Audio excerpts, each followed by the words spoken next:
Welcome to The Explainer. Today we're diving into a deeply moving piece of literature that really forces us to look past our own comfortable lives. We're exploring Anise Jung's absolutely powerful, heart-wrenching account, Lost Spring, Stories of Stolen Childhood. And look, this isn't just a collection of dry facts or some abstract socioeconomic study. It's an intimate, totally unvarnished look at the realities of extreme poverty and the kids who are forced to bear its heaviest burdens. So buckle up, because these stories, they're going to change the way you see the world around you. I want to start by asking you a direct question. Have you ever truly felt the stories of life? Have you ever heard a story that doesn't just inform you, but literally reaches out, grabs your heart, and refuses to let go? Well, that is exactly what we're dealing with today. These aren't just narratives we read once and forget about. They are lived realities that demand our empathy and our absolute attention. Section 1. Stolen Childhoods. Okay, to really grasp the gravity of this text, we've got to understand the overarching theme that holds our dual narrative together. Anise Jung uses this single brilliant metaphor throughout the piece: spring. Think about what spring actually means to us. It's the season of blooming, vibrant colors, joy, growth, just boundless freedom, right? In human life, spring is childhood. But for the children we're about to meet, this season literally never arrives. Their spring has been ruthlessly stolen by the harsh, unrelenting winter of poverty. Section 2. Saheb, Garbage is Gold. Let's dive right into our first story. We're shifting our focus over to the muddy, sprawling slums of Seema Puri on the outskirts of Delhi. And here we meet a young boy named Saheb, whose daily reality is going to completely reframe how we think about the things we throw away. Now, what's really interesting, and honestly just devastating, is the heartbreaking irony of his full name, Saheb-e-Alam. Do you know what that translates to? It literally means Lord of the Universe. Just imagine that for a second, bearing the title of the universe's master, while you're spending your days wandering barefoot, scraping through mounds of rotting garbage just to survive. It's this stark, incredibly painful contrast between the majesty of his identity and the grim reality of his day-to-day existence. And this quote right here brilliantly illustrates the tragic reality of his daily life.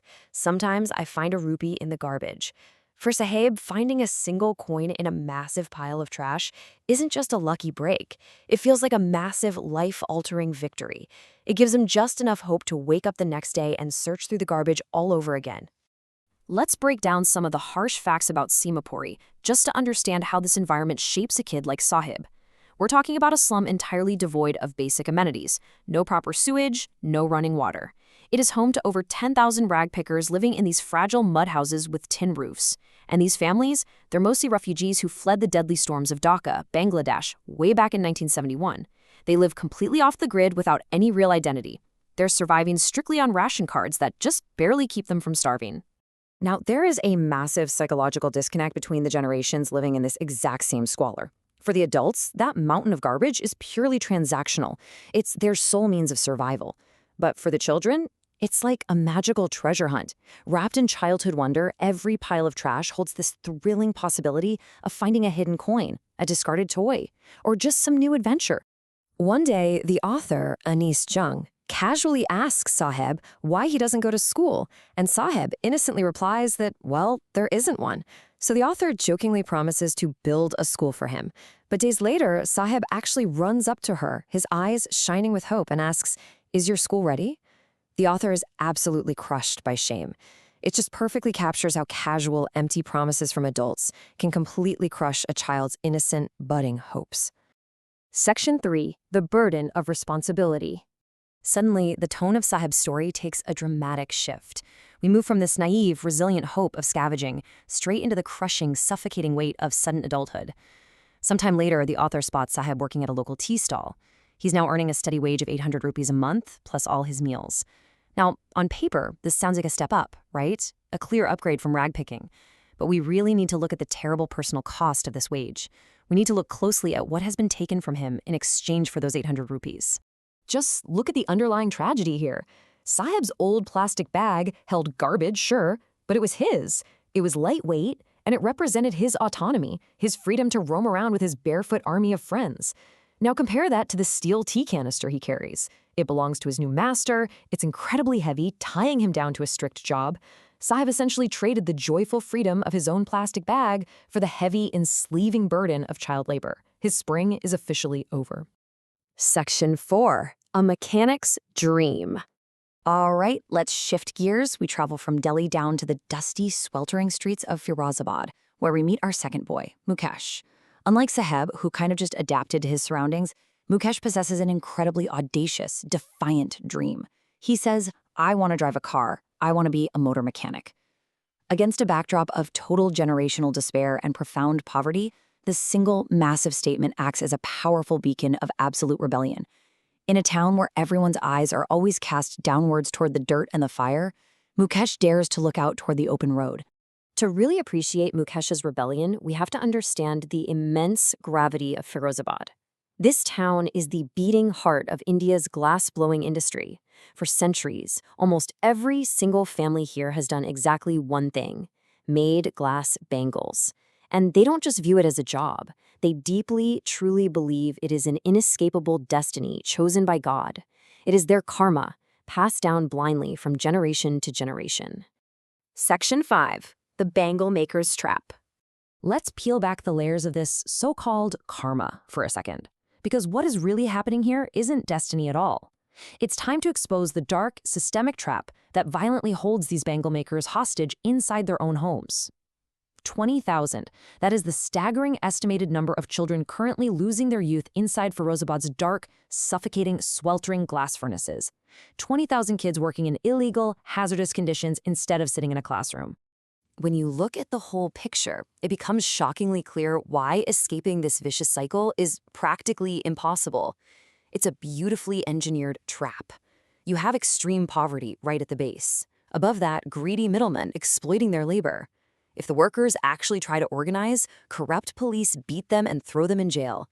Add in apathetic politicians who just look the other way, and top it all off with the rigid tradition of karma that tells the workers it's literally a sin to dream of anything else. It is a terrifyingly effective cage. And the physical toll? It's truly horrific.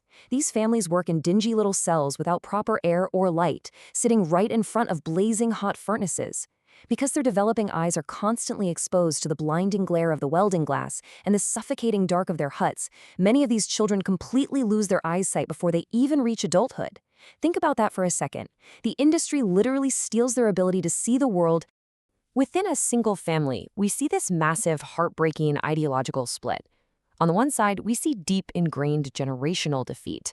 Mukesh's grandmother looks at her blind, broken husband and says, "Can a God-given lineage ever be broken?" She is surrendered entirely. But on the other side, we have defiant hope.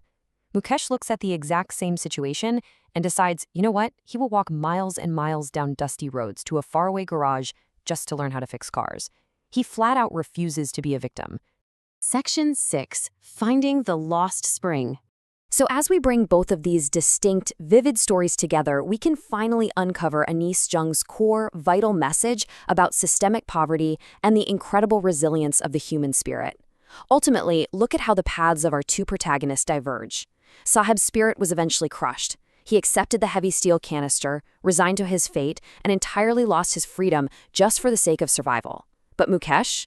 His spark remains fiercely alive. He dares to dream way beyond the furnace, actively fighting for a future he can actually call his own. It just goes to show us that while poverty is a devastating force, our internal reaction to it can take vastly different forms. I want to wrap up this explainer with a final, provocative thought that I really want you to carry with you today. Lost Spring isn't just a mirror reflecting the tragedy of stolen childhoods. It's an urgent question directed right at us.